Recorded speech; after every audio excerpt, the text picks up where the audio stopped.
Welcome to Manager Tools. In keeping with our holiday tradition, here is some of our guidance from our Hall of Fame. Welcome to the Manager Tools podcast for Monday, December 19th, 2005.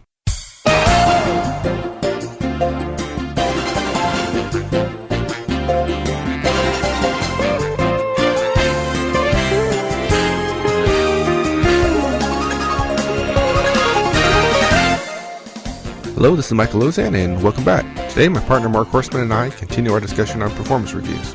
Now, if you're new to the podcast, welcome. And you may want to go and listen to last week's show before continuing with this one.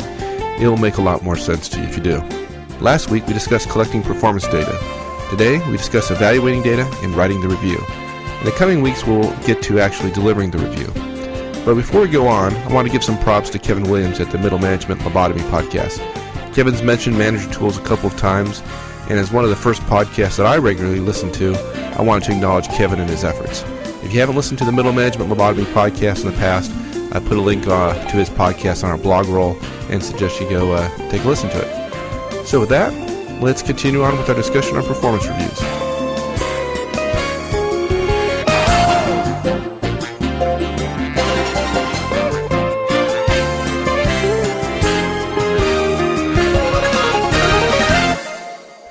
The next step is evaluating the data you've gathered. And we feel this is even harder because it's really, again, it depends on the company and the role and so on. But there are 3 steps we do suggest everybody go through before you actually write and fill out the form. And I will tell you that if you do these well, these are ones you'll remember as being most helpful. You got a big pile of data in front of you, and the first thing, as you've been gathering the data, as you're thinking about it, what does this mean for Joe, this guy I'm evaluating? What does it mean for Terry? What does it mean for Jane? The first thing is begin with the end in mind, just like Stephen Covey says. Lay everything you've got down and ask yourself, what is the core message that I want to send to this person?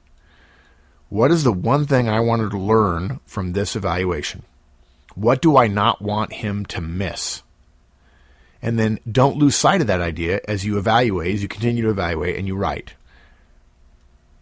Make sure that message comes through. Now, I'm not suggesting that means that's the only message. You don't want to say, well, I want to send a message that he's good, so therefore I'm going to take out everything that's bad. No, that's not it at all. There's both going to be good and bad in probably every evaluation. But so often what happens is we go through each part of the form as we rush to write. We go through each part of the form, and then when we get done, we're kind of like, oh, what does that say? Well, each part is right, but the overall intent or the overall message is very muddied. And I found it's very, very helpful when you're actually delivering the review to have a clear upfront paragraph or 2 that describes what the key takeaway should be of the meeting that you're having. And I tell you, if you do not tell people what your key message or takeaway is, they won't get it.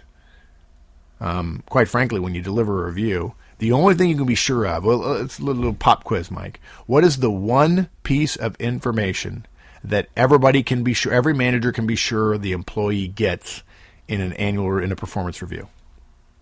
Mike, forget about the form, forget about the review for a minute. Think about the meeting you have with the employee, the words you say, what they're coming in to hear from you, what they're hoping to find out. When they get done with the meeting, what is the one thing you tell them that they will not forget?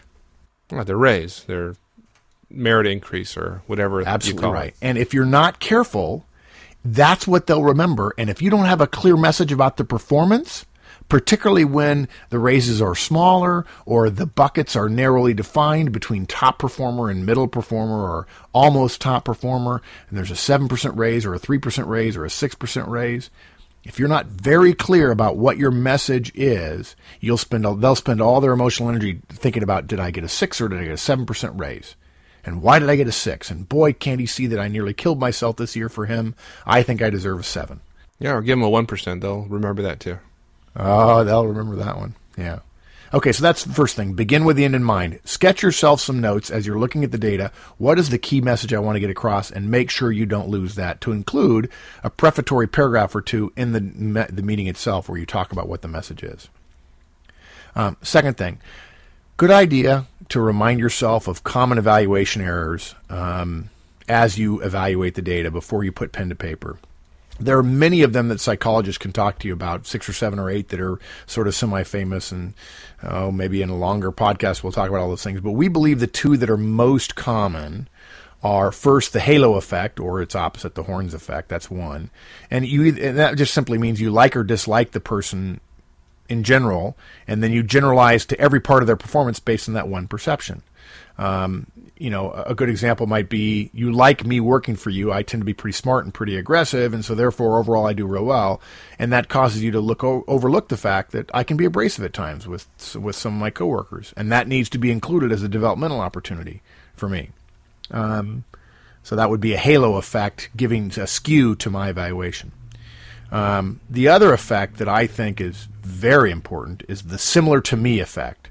And basically, if someone resembles you, and I'm not just talking about appearance, I'm not going toward race or gender here, but if they're similar to you in drive or personality or desires or career path or background, this gets layered over their whole evaluation, and they tend to do better on the evaluation than they should. And the opposite is true as well. That person has a very different background than me. They tend to think differently than me, so therefore they're not going to do as well overall. There is very little evidence that race plays any factor in evaluations. It's very, very, very slight, based on a study a number of years ago, but it was not statistically significant. There's very little evidence that gender plays any difference, makes any difference in evaluations. About the only thing that tends to be systematically proven in evaluations is that younger managers, newer managers, tend to be tougher than more senior managers, more seasoned managers, if you will. That's about the only bias in terms of broad biases and those kind of things that tend to be true. But individual common evaluation errors are the 2 that are biggest, I think, for most managers, are the halo effect and similar to me effect. So just take a moment and think about that. And if you look, and this leads to a final point, which is when you're done evaluating everybody, you should look at where everybody ranks, and put them on a bell curve, if you will, and who's my top person, who's my bottom person, who's in the middle, and so on. And then look and see when you cut it up by race and by gender and by age and by background and by personality, make sure there's no trends that stand out too obviously. If all the people who are friendly and outgoing tend to be at the top, but the data suggest, in terms of numbers and the objective data, are spread pretty evenly, you may be guilty of a similar to me effect, and you want to be cautious about that. And that's really the third point we want to make, is a distribution analysis.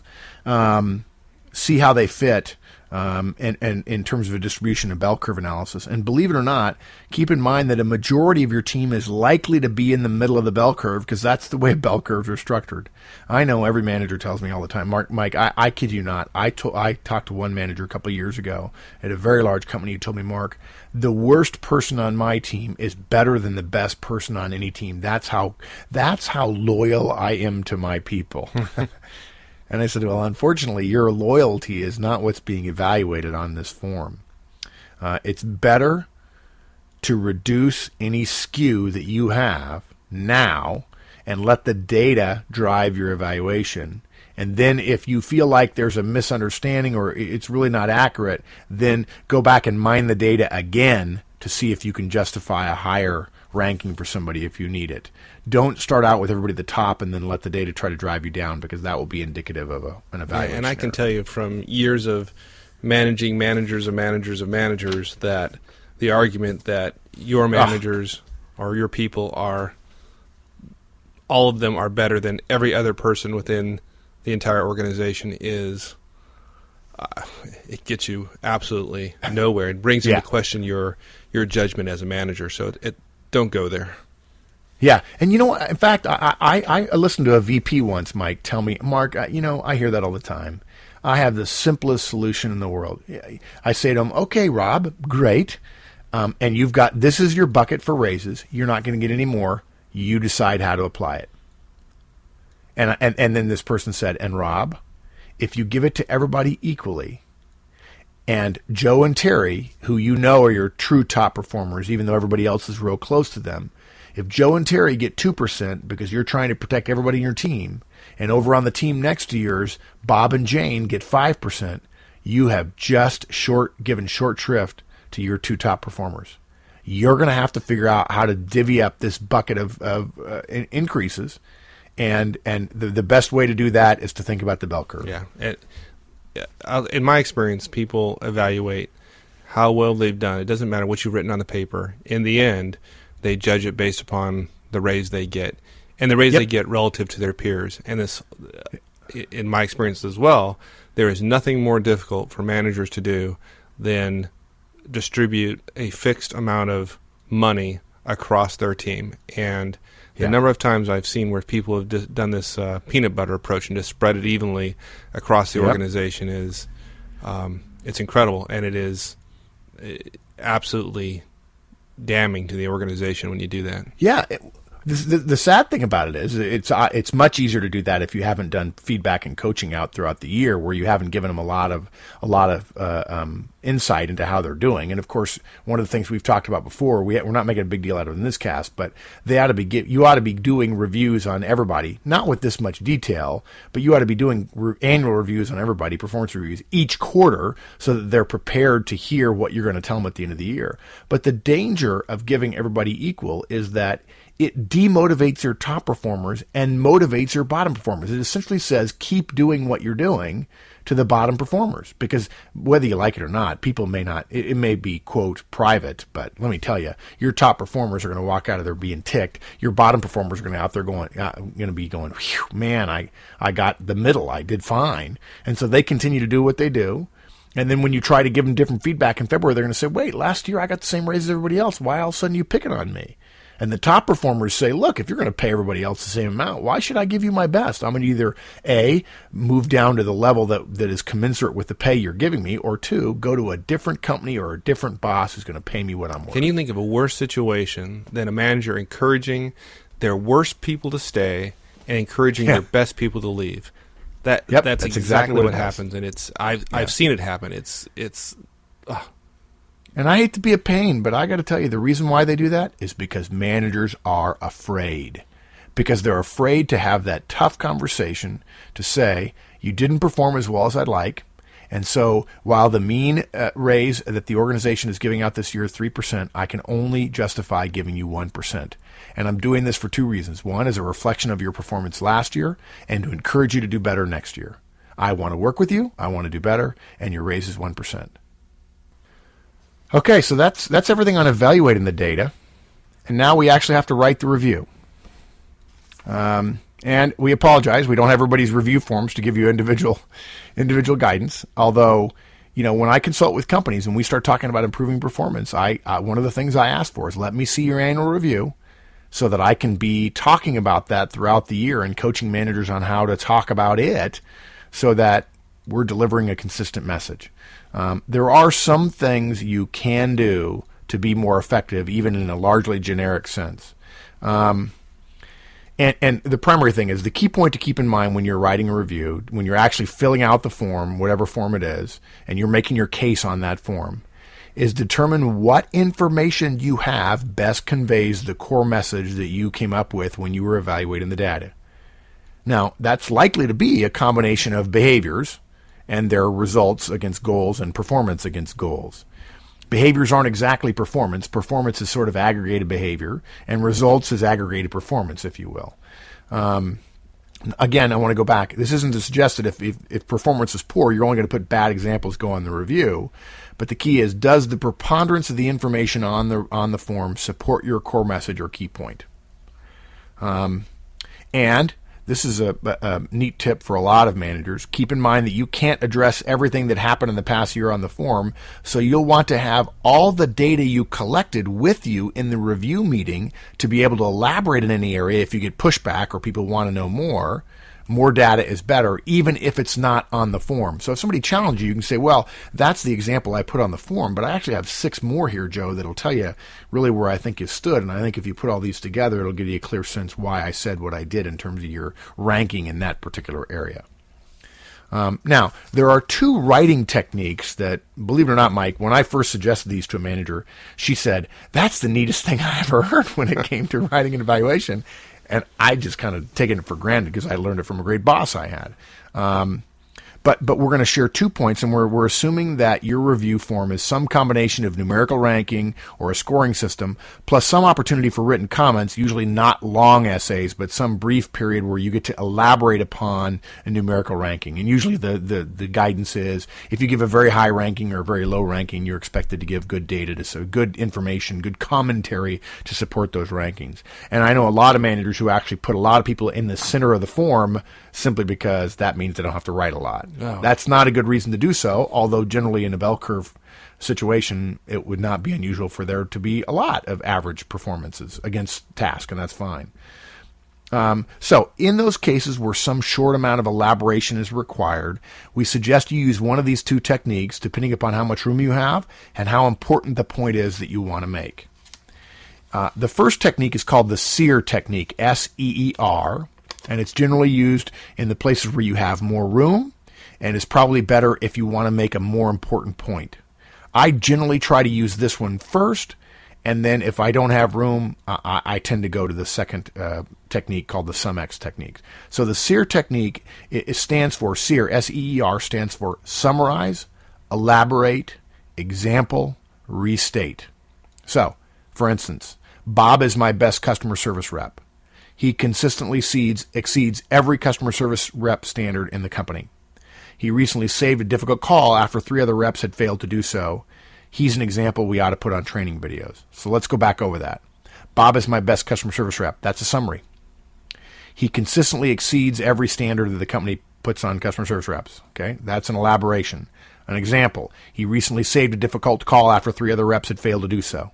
And then a restatement. He's an example we ought to put on every training video. Or if you want to be even more blunt on the restatement, Bob is my best customer service rep. Period. That's it. 4 sentences. Okay?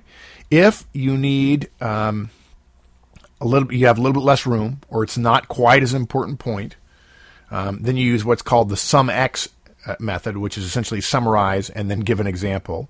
And it's 2 sentences long. In the first sentence, summarize the behavior, and the second, give an example. So this would be as simple as, Bob is my best customer service rep. Recently, he saved a difficult call despite 3 other reps not being able to. Period. There it is. I will tell you that one of the neat techniques, writing techniques, this is an actual writing skill, one of the best ways to reduce the chances that people will disagree with your writing is to write short declarative sentences. And that means avoiding commas, avoiding ands, avoiding semicolons and colons and howevers. The less commas you use in your review, the less other people will misunderstand, and the more likely your review will get the point across that you want to, and it will also pass muster with the organization and with HR. Good writers hate commas, and good writing usually is considered good because it's clear. Commas tend to make people less concise, and I've actually seen plenty of times where all I did was exchange comma with a period, and that's all you need to do. And it's simple, pretty simple. Good. Now, again, there are 1,000 different ways to do forms. I mean, depending upon the form, and so we'd love to give you more guidance, but it just depends on your particular form. Again, now you're going back. You want to, overall, think about whether or not your core message is accurate and whether you've supported it with enough data. If for some reason, as you look to the end of your form and you say, gosh, I'm just really not sure about what my final rating should be. Does this form support the final rating? Highly exceeds or usually exceeds or sometimes exceeds or meets expectations, whatever the case might be. If you feel like you're not really certain if a final rating is called for, a neat technique that I've seen some really savvy managers, particularly technical managers, use is to use a weighting factor when you look at the criteria that you're using. Let's say there are 7 criteria, and then at the end there is, okay, tell them where they fit on the scale of doesn't meet expectations, usually meets, exceeds, far exceeds, something like that. If there are 7 criteria that are not weighted, in other words, they don't give you a formula to multiply part 1 by and part 2 by, then put your own weighting on them in order to see whether or not you're really justifying the far exceeds or the usually exceeds or the often exceeds. So if you've got 7, maybe you look and you say 2 of those really are the ones I feel are most powerful. Well, okay. Weight those more heavily, and take all 7 and start off with, say, each one getting 15% of the total, which is close to 100%, and then add some to the ones you feel most important about and take some away from some of the others. And that will be a way to, you multiply the one score by the weighting and then add them all up, and that will give you an overall rating, and it'll tell you how you fit against the new standard, if you will. And then there are 2 final steps that we recommend that are simple to understand and hard to do. The first one is to take a strategic break. I am really surprised at the number of managers who ask me for help on a review. They send me an example, and I say, well, I'd change this, and they're about halfway done, and the next thing I hear, they're all the way done, and 15 or 20 minutes later, because they finally got excited and they're burning through it and they're done. I see a lot of managers rushing at the end of the review process just to get done versus to support the purpose of the review. Don't do it. Schedule time now, before the deadline of when you have to deliver these reviews, to take a strategic break. A weekend is great. Don't work on weekends. Don't stay busy all week at work. Your January is probably relatively unscheduled right now. Don't fill up your time with stuff on during the week in January and then spend your weekends being miserable and making your families miserable by putting it off and rushing at the last minute to get done by Sunday so you can deliver something on Monday. Schedule time now during the holidays, not when you're off with your family. When you're off, you should be off and not working. But schedule time when you're at the office, an hour here or 2 hours there to gather the data and to evaluate the data. And then schedule time during the work week in the early January to start writing the reviews. And then once you're finished writing it, it's going to be a draft. Think of it as a draft. Leave it aside for a weekend or for 2 or 3 or 4 weeknights. Step away from it. Let the review sit. And then when you come back to it in the final step in the final review it fresh and make sure that main point that you want to make is clearly made, that the numbers support whatever final answer you came up with, that the data is supportive of the point you're trying to make. And lastly, let's make sure that there are no spelling or grammar errors. And if you're wondering how to keep from there being spelling errors of words that are incorrect, but in fact are spelled correctly, most copy editors will tell you to review the document in reverse order. Read every word backwards. It's kind of hard to do, kind of confusing, but it really points out when you've got spelling or grammar errors. And then lastly, you want to have all your supporting data available on a separate page or 2, typed, handwritten, whatever the case might be, organized to make it easy for you to find what you need that didn't make it onto the final review form itself. And, I think we've probably spent about an hour talking about this, Mike, but that essentially is those are the steps. You've got to gather the data, collect the data, you got to evaluate it, and you got to write the review. And then, of course, the next step is to deliver it, but we're going to save that for another set of podcasts. Great. Super. And let me ask you a question, though, before we go. Sure. Yeah. How about using performance software? There's software you can buy out there to help you perform performance reviews. What do you think about the use of those tools, and when might it be appropriate and when would it not be appropriate to use something like that? Well, I know you've used it, or you certainly know more about them than I do. I've seen them used a couple times. I've never used them myself.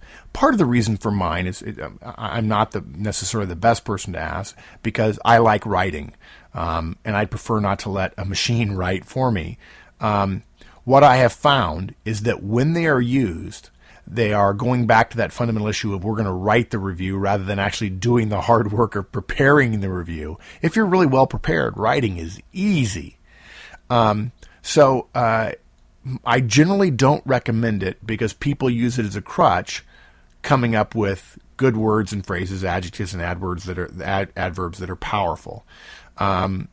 But I'm not going to say to a manager, if you've got all your data together and you're just not a great writer, you're really struggling with writing, I don't think they'd be a bad idea. I just don't think they can make you a great reviewer if you haven't done your homework, collected the data, evaluated the data, and know exactly why you want to send John this message and Terry that message. You can't make a great review just by writing it well. You might impress somebody in HR. So would I rule them out of hand? No. In fact, for the right manager, I would say it'd be great. But not every manager is the right manager to be using them. Yeah, I'm not. Yeah, I've used them in the past. Matter of fact, one particular year, that was how the entire organization did reviews, and it was more of filling in the blanks than it was using it to generate the text. So it was useful in the sense of formatting the review and printing out the final document. Sure. That was pretty nice. In terms of use, in terms of generating the text, I'm kind of mixed. In some cases, it was useful to give you a structure for. I think it was very similar to like the SEER technique that you talked about, that it would kind of generate something in that form, and then you end up doing quite a bit of extensive editing. And in the end, I'm not sure it saved any time at all. Although, if somebody simply had the SEER technique, I think they would have been just as far down the path and probably saved a lot of time and created something more effective in the end. Well, I'll tell you, if we have time, this may end up on the cutting room floor, but I'll tell you how I came up with the SEER technique, and then I've essentially adopted somebody else's SumX method because people said they didn't want to write 4 sentences. I started reviewing a bunch of managers' evaluations, and I realized that what they were trying to do in a very small space was tell a story. Look, I mean, I love stories. Stories are how we learn. It's an important part of our culture, but reviews are not a place to tell a story. They literally would start at the beginning, right? And they would say, well, back in March, and I'm like, wow, there's back in March are 3 words we don't have time for in a 1/4-inch vertical space on a review form. And so what I had this flash of what other times am I asked by clients to teach them to communicate more concisely when a whole story may not be effective. And what hit me on the head was the SEER technique is actually originally comes from how to answer questions if you've given a speech or if you're talking to the media. It's a way of structuring your answer that's clear and crisp rather than telling a story and getting a reporter irritated that you're not answering their question. You've almost said, I don't want to tell you what you want to know. I want to tell you what I want you to know. And the SEER technique makes it crisp and easy and fast, and yet it definitely delivers on the question. And so that I essentially adopted the SEER technique for this. And the SumX is just a sort of a slimmed down version of the SEER technique. Okay. And usually what it boils down, good writing, really, really good writing is incredibly concise. There's a famous story about the 2 poets that were writing letters to each other. I'm sure somebody will write in and tell us who they were. One of them may have been Elizabeth Barrett Browning. And the note, at the end of the note, one said, I'm sorry I wrote so long. I would have written you a shorter letter had I more time. Because a good writer would figure out a way to cut out the extra words and get rid of commas and be more declarative and more simple. So if you find yourself writing too long, jump on the SEER technique or the SumX technique, and that will crisp up your writing and get rid of the commas. Good. Talk to me a little bit about the balance between creating an objective review against some specific, well-defined performance measures versus a relative performance review, i.e. performance of the individual relative to their peers in a similar position. A lot of folks run into this kind of dilemma where if they were to be objective, the individual would get a less than average review, in the sense that there's a lot of organizations where reviews are pretty what's the word I'm looking for? Inflated. Yeah. And if you were to give, and you as a more careful manager were to give an objective review, you would in fact end up hurting a good performer. Yeah. Okay. That's an answer we could talk about for probably half an hour. I'll give you kind of a high level. At some point here, I'm going to tell you what I'm going to do, but I don't recommend everybody do that. One school of thought would be you would essentially accept whatever natural inflation the company does, and you'll essentially write a review that goes to that, and you're essentially protecting your employee.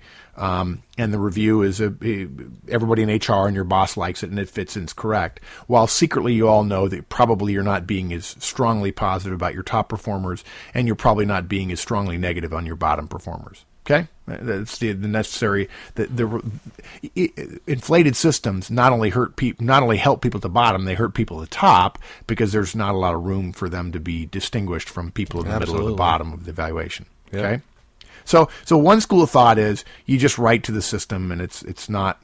I guess it's what you call relative, in that you're writing relative to everybody else. Okay, I find that egregious, but acceptable. Another technique, the other end of the spectrum, is to say, to heck with the system. I'm going to write absolutely objective evaluations. And I'm going to spread my team out if, in fact, they deserve to be spread out. And usually most teams do. No matter how good a manager I am, I've had good performers and bad performers. And I'm going to be very direct about it. I'm prepared a little bit, more than most, I'm certain, to poke my finger in the eye of the organization that says, well, we really can't give somebody that evaluation. Now, the reason I do that is because I've spent the last year gathering hordes of data that nobody else has. I've got all my one-on-one forms. I've got all the emails that I've sent categorized, printed out in a form that's I've probably got a file 2 inches thick, and I'm going to bury HR in data. Okay, I do this because not only do I want my bottom performers, not only do I want to send a message to the organization, my bottom performers really are that bad and I can prove it, but you're going to have a hard time taking away my top rating from my top performers, and therefore they're going to get a top raise and they're going to want to continue working for me because I'm the one that truly proves how good they are. Okay, now, all that said, I don't recommend the vast majority of managers do that because they usually don't have the data to support it, and they end up caving and accepting whatever HR or their boss wants. And look, if your evaluations don't fit into the larger bell curve, if you will, or the rankings that your boss has to produce, your boss will tell you change them, period. And I'm not suggesting anybody get fired over writing an annual review. I think there's some middle ground that I can recommend. I really can't feel very strongly about recommending just go along with whatever the company says.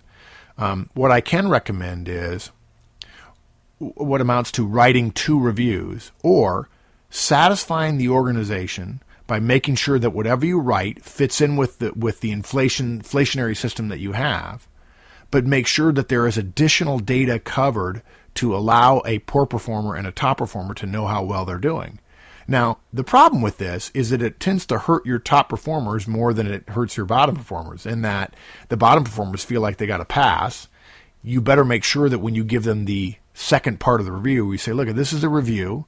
The system is inflated. If I put down on paper how you actually did, you'd be over here, and I'm not prepared to tell you in 1 year that your 10 years with the company where you've been given above average reviews are grossly inaccurate. I'm going to tell you that you've just had a warning shot fired across your bow. I've been your manager for 1 year.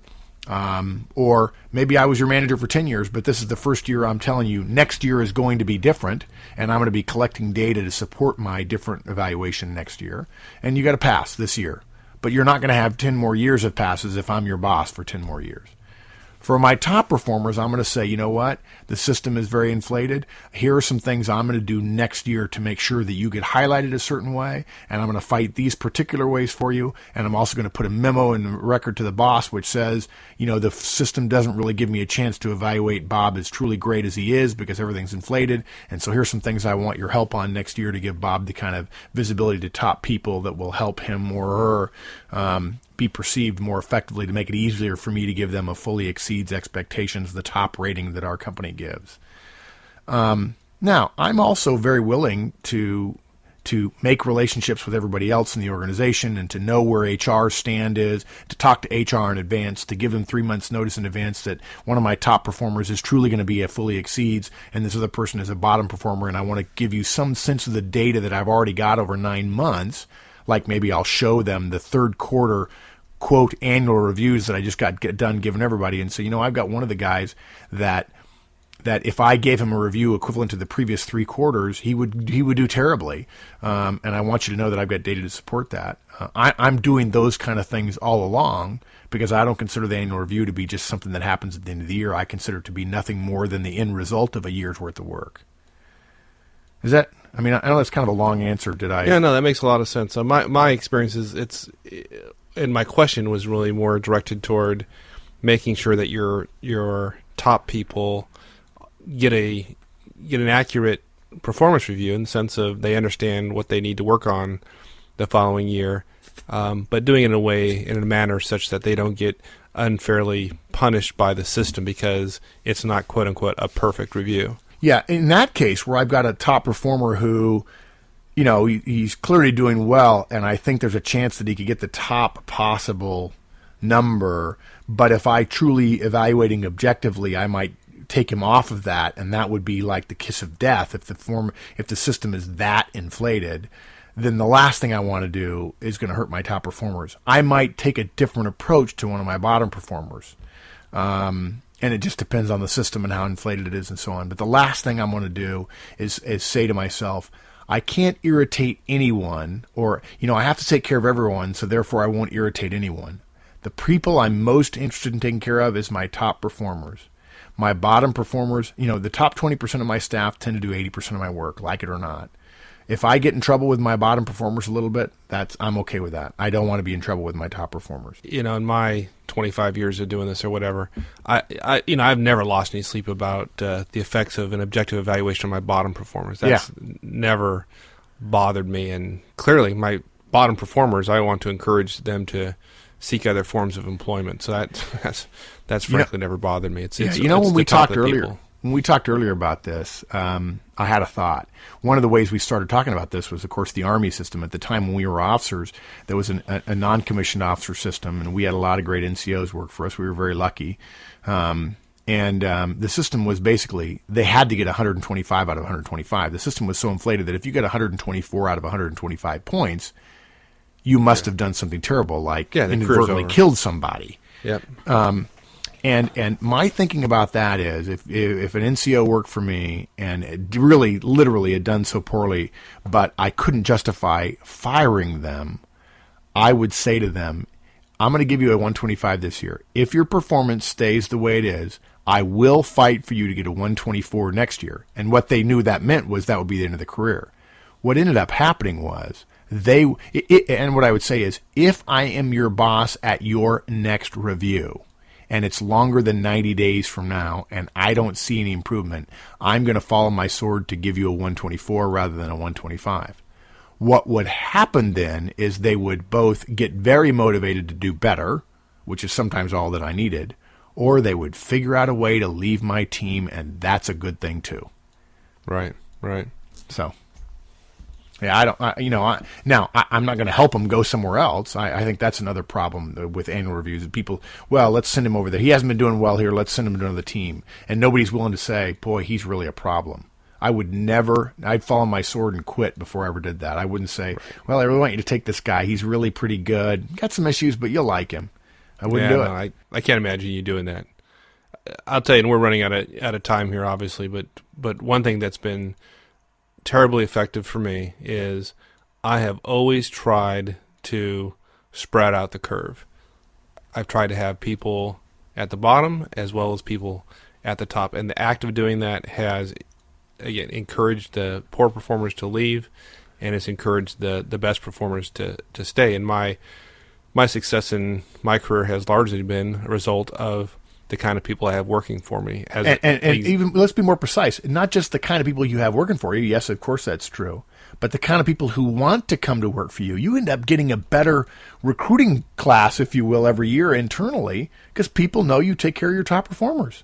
Yeah, absolutely. There was a period for a couple years or so in my old information technology job that it was, I think it's pretty safe to say that folks thought that if you wanted to get promoted to a director, if you wanted to be an executive in the company, then you'd go to work for Mike. Yeah. And the reason being is, in the previous 2 years, the only folks that got promoted to the executive ranks came out of my organization. Yep. And I will tell you that those folks absolutely deserved it. It wasn't a matter of my persuasive abilities to get them promoted, but it was a result of what you just said, which is you get people promoted, then the best people are going to want to come work for you. The only way to maintain credibility, by the way, in terms of getting your best people promoted, is you have to highlight the worst performers as well. You can't put everybody up into the top quartile. It doesn't work.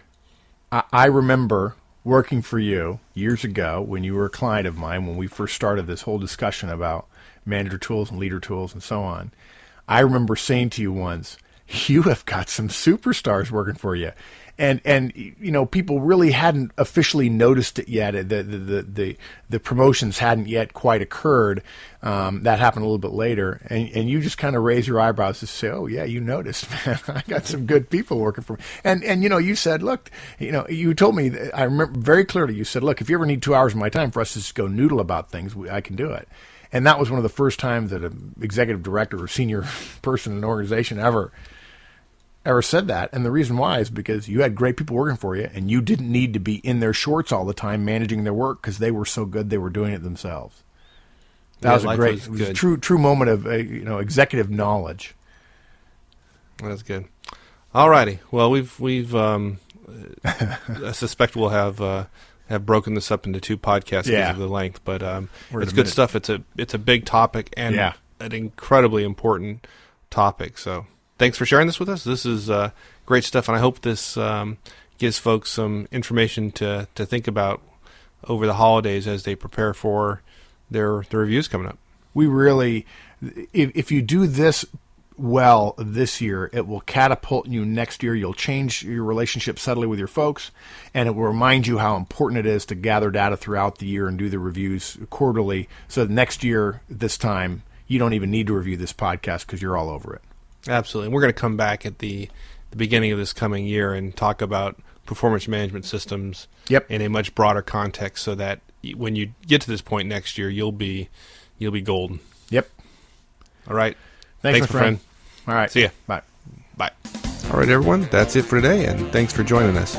I'd like to send some thanks and appreciation to those folks who've cared to leave us feedback on the website. We always appreciate that. We've got a couple people who've left us comments on the audio voice line as well, so we're going to be sure to include that in one of these podcasts when we get to a subject that doesn't quite take up all the allotted time. We try to get these things done in 30 minutes, and if you've been with us for any great length of time, we're fairly poor at reaching that objective, probably closer to 40. So we won't add these audio comments to that. In the meantime, enjoy the holidays, and we'll see you again next week. See y'all.